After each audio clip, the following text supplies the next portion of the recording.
Today's saint of the day of April 2nd is Saint Francis of Paola, hermit, founder of the Order of Minims.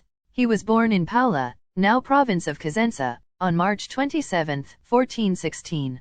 Afflicted as a child by a severe infection of one eye, his parents entrusted him to the intercession of Francis of Assisi. If he recovered, he would wear the Franciscan habit for a whole year. After his recovering, when he was 15 years old, he entered the convent of Saint Marco Argentino, Cosenza, in order to fulfill the vow made by his parents. There, he immediately showed his inclination to prayer and his powerful gifts of piety, along with some supernatural manifestations. At the end of his stay at the convent, he undertook a pilgrimage with his parents in search of the most suitable religious life for him. He went to Assisi, Monte Cassino, Rome, Loreto, and Monte Luco. In Rome he was troubled by the opulence of the papal court and commented, "Our Lord was not like that." This was the first sign of his reforming soul. Back in Paola, he began a period of hermit life in an inaccessible place owned by his family. Gradually other people joined Francis, regarding him as a spiritual leader. Francis and his companions built a chapel and 3 dormitories. They received diocesan approval in 1452 to establish an oratory, a monastery, and a church. Even the nobility of Paola, enthusiastic about Francis' experience, helped as simple workers in the construction of the buildings. Francis' reputation for holiness spread rapidly. In 1467 Pope Paul II sent one of his emissaries to Paola for news of the hermit.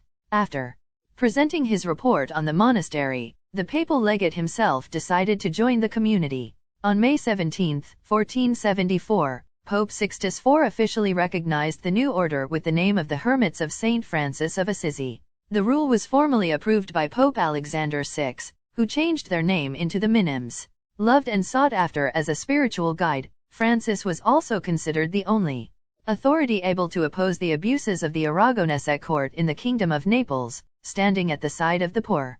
Some prodigious facts were attributed to him. In 1464, a year of severe famine, some workers were on their way to the plain of Terranova to find work. In Galatro, Reggio Calabria, they came upon Saint Francis heading for Sicily. He asked them for some bread, but they themselves were hungry and without anything to eat. Then Francis said, "Give me your saddlebags, for there is bread inside."